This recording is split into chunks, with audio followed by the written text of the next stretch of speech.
Truth be told, inflation is probably at double digits. Oil prices are just out of control at this point. How are price increases across the board affecting your dealerships, and what strategies are you considering moving forward with, since both of you have demonstrated a very unique vision towards the future? I'll let Paul start on that one. Well, again, we all of the challenges that you just mentioned are somewhat buffered by the supply and demand.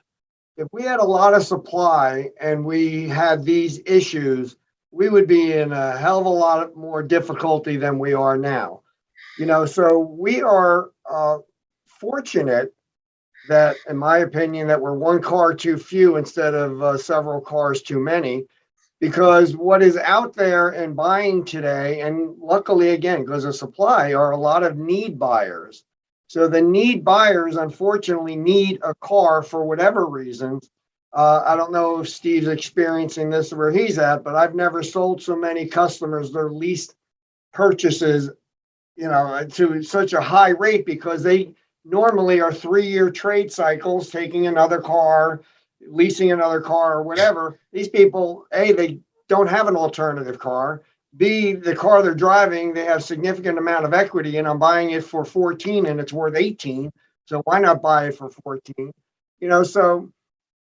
Today, again, we are very fortunate that, we have the margins are going to allow us to operate with less volume.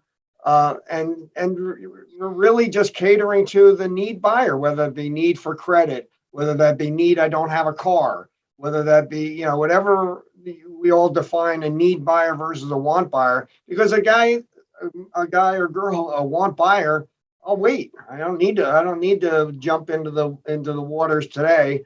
I like what I have. I'm not pressed to make a decision. So a lot of the ills that you talked about, we are, by natural supply and demand, able to overcome those normal challenges. Yeah, it's exactly right, Kelly and Paul, to the penny. That's exactly how it is in Montana. I've never seen it like this. I mean, I don't have one Subaru on my lot right now at my Subaru store. Everything is pre-sold for the next 90 days. I mean, now we're going into 120 days right now as far as sales down the time. When COVID hit, I had about 30 cars out on the lot, which was about half of a month's supply. And then all of a sudden I didn't have that. Then I had 1 month of orders coming in, everything in transit was sold. And then all of a sudden now I'm doing 4 or 5 orders a day. So that's what's happening here. And then as far as the used cars, they're going off the lot at a good pace and for all the money.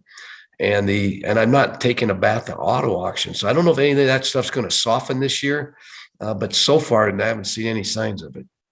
I've never made more money wholesaling cars, and that was never something that you wanted to do. I mean, but it's when I'm taking I don't know, I'm getting off topic, but the fact of the matter is, the rental car companies are not being allocated cars from the manufacturer.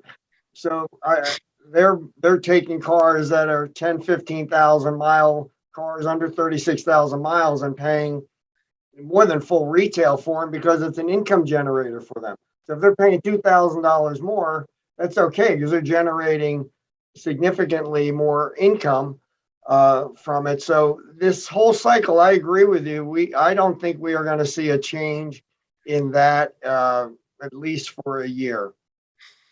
Yeah, I agree. For whatever reason, Subaru just can't get cars coming to us. General Motors can't get any more coming to us. Kia's been better and Hyundai's been better. Volkswagen's been steady, but nothing great. And that supply and demand has really worked in our favor. So when we, whatever amount of money we normally made at a dealership in 2020, for whatever reason, we doubled that.